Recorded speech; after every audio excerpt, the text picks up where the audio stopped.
Question ये थोड़ा सा कम सही है, लेकिन काम चला लिया जाएगा क्योंकि ऑप्शन हमारे पास में गिवन है। देखिए यहाँ पर सबसे पहले हमें एक कॉनकेव मिरर बनाना है। ये मैंने एक कॉनकेव मिरर बना लिया, ठीक है। अब इसमें हमें पानी भर देना है।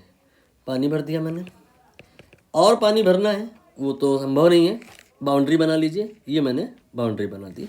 हाँ, क्वेश्चन में लैंग्वेज थोड़ा सा सही नहीं लिखा है, मैं उससे पहले एक्सप्लेन कर दूं। ये गड़बड़ हो गया है यहाँ पे।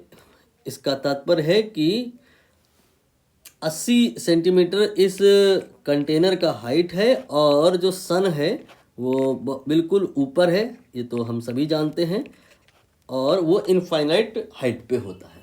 पानी इसमें और भरिए, पानी इसमें और भरिए, पानी और भर दीजिए, पूरा फुल कर दिया मैंने 80 सेंटीमीटर तक, ठीक है। अब यहाँ पे कहीं आपने सन एज्यूम कर लेना है। ये सन एज्यूम कर लिया मैंने, ठीक है। सन से सनलाइट आएगी, आने दीजिए। अब ये जो सन से सनलाइट आएगी, ये जो मैंने अभी बना दी है, उसको बनाने से कुछ खास समझ में नहीं आएगा। वो तो इस पॉइंट पर टकराएगी, नॉर्मल इंसिडेंस है तो टकराएगी और टकरा के वापस हो जाएगी। बाकी और भी तो रेज आएंगी, उनके बारे में अभी हम चर्चा करेंगे। तो यहाँ पे फाइनल इमेज कहाँ बनेगी ये समझना है। तो यहाँ पर रेडियस ऑफ कर्वेचर आप देखिए पहले कितना है। रेडियस ऑफ कर्वेचर इस कॉनकेव मिरर का है 80 सेंटीमीटर, नहीं ये 1 मीटर है। ये है 1 मीटर, मतलब 100 सेंटीमीटर। तो इससे फोकल लेंथ पता चल गया कि ये होगा आपका 50 सेंटीमीटर। इसका मतलब P से हम 50 सेंटीमीटर हाइट पे आए, यहाँ पे कहीं एक पॉइंट मिलेगा, ये है फोकस ऑफ दैट मिरर, ठीक है।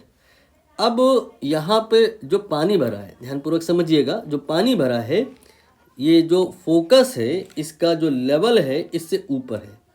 ये क्वेश्चन बेसिकली जहाँ से लिया गया है, मैं उस पूरी कहानी को इंक्लूड कर लेता हूँ।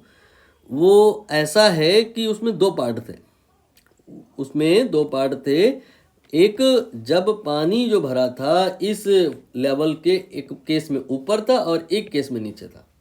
यहाँ ऊपर है इसलिए कहानी बहुत आसान है, और अगर पानी इसके नीचे तक ही भरा होता तो कहानी में मुश्किल आती। क्या आती, कैसे, क्यों? देखिए, आप यहाँ से रेज को ला रहे हैं, आने दीजिए, ठीक है। अब पानी का लेवल अगर नीचे होता और ऊपर होता, उससे क्या फ़र्क पड़ जाता, इस पर हम अभी डिस्कशन करेंगे। बट अभी सिर्फ आप कॉनकेव मिरर कंसीडर करें और सन को कंसीडर करें, और यहाँ पर जो आपका इमेज होगा कहाँ पे बनेगा इस पर बात करें। तो यहाँ पर अगर इनफाइनाइट पे कोई ऑब्जेक्ट है तो उसकी जो इमेज होती है वो इनफाइनाइट पे ही बनती है, सॉरी फोकस पे बनती है। तो ये जो रेज आ रही हैं, जब इस पॉइंट पे पहुँचेंगी तो इसमें रिफ्रैक्शन होगा। रिफ्रैक्शन होगा, बिल्कुल सही है, लेकिन उससे सन की जो दूरी है यहाँ से या यहाँ से, उसमें फ़र्क नहीं पड़ेगा। एक्चुअली सन इनफाइनाइट डिस्टेंस पे है।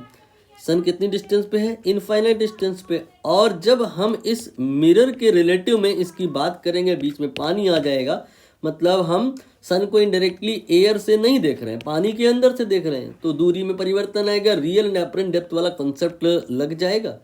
उससे क्या होगा कि दूरी सन की अपरेंट तौर पे बढ़ कर के कुछ दिखाई देगी, लेकिन बढ़ कर के दिखाई देगी तो कितनी बढ़ जाएगी, वो तो पहले ही इनफाइनाइट है। इसलिए यहाँ पर कोई दिक्कत नहीं आएगी।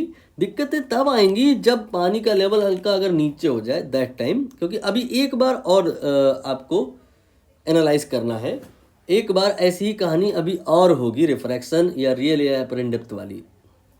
अभी आप ये समझ गए होंगे कि ये जो रेज आ रही हैं असलियत में ऐसी नहीं आएंगी, इस पॉइंट पर बेंडिंग होगी, बट हम इग्नोर कर सकते हैं क्योंकि ये सन इनफाइनाइट डिस्टेंस पे है। तो यहाँ पर जब ये रेज जो आ रही हैं इस मिरर से टकराएंगी तो इस फोकस पे जाके मिल जाएंगी। ऐसे मैंने इसको आगे बढ़ाया और फोकस पे इसे मिला दिया। तो इसकी जो इमेज बनी है वो कहाँ पे बनी? फोकस पे।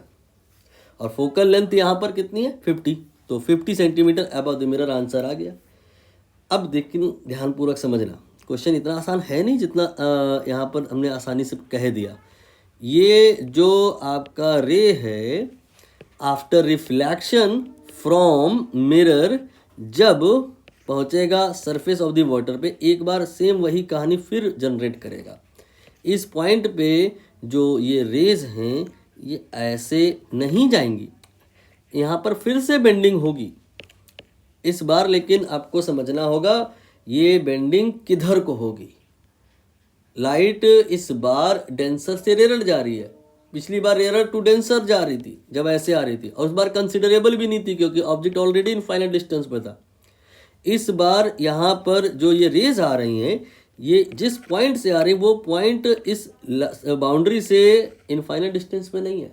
कहानी में ये मैटर करेगा कि बेंडिंग किधर हो रही है, कम ज़्यादा वगैरह वगैरह। तो रेज जब डेंसर मीडियम पे जाती हैं, डेंसर टू रेयर जाती हैं, तो नॉर्मल से दूर हो जाती हैं। यहाँ पे छोटा छोटा आप नॉर्मल ड्रॉ कर सकते हो, और रेज आपकी अब जो है ऐसी जाएंगी, रेज आपकी अब ऐसी जाएंगी। तो फाइनल इमेज जो है ना वो यहाँ पे कहीं पे बनेगी। इनको बैक प्रोड्यूस करने से पता चलेगा, लेकिन उस कहानी को इन्होंने कंसीडर नहीं किया है, क्योंकि जो किया होता तो आंसर आप देख रहे हो ये 50 है, इससे हल्का सा बढ़ करके आता, लेकिन 80 से ज़्यादा थोड़े ना हो जाएगा, कोई ऐसा ऑप्शन ही नहीं है। इसलिए हमें यहाँ 50 सेंटीमीटर से ही काम चलाना पड़ेगा। बाकी अगर ये लेवल नीचे होता, लेवल ये जो पानी का है इसके नीचे होता, तो कहानी अलग बन जाती। क्यों? क्योंकि जो आपका फिर फोकस जहाँ पर फाइनल इमेज बननी है वो वाटर सरफेस लेवल के ऊपर हो जाता।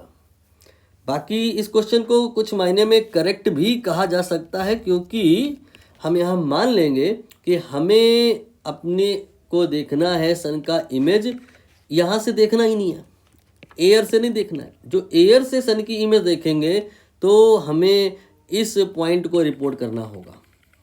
लेकिन अगर हम वाटर से देख रहे हैं तो जो सन की इमेज है वो यहाँ पे ही मानी जाएगी, मतलब 50 सेंटीमीटर अबव द मिरर।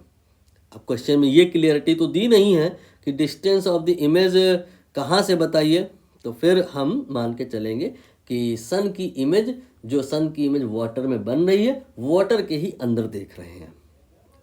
बाकी इस क्वेश्चन का दूसरा पार्ट जिसमें जो ये पानी भरा है वो इस लेवल के नीचे है, उसमें थोड़ी और मुश्किल हो जाएगी, उसको कभी और डिस्कस कर लिया जाएगा।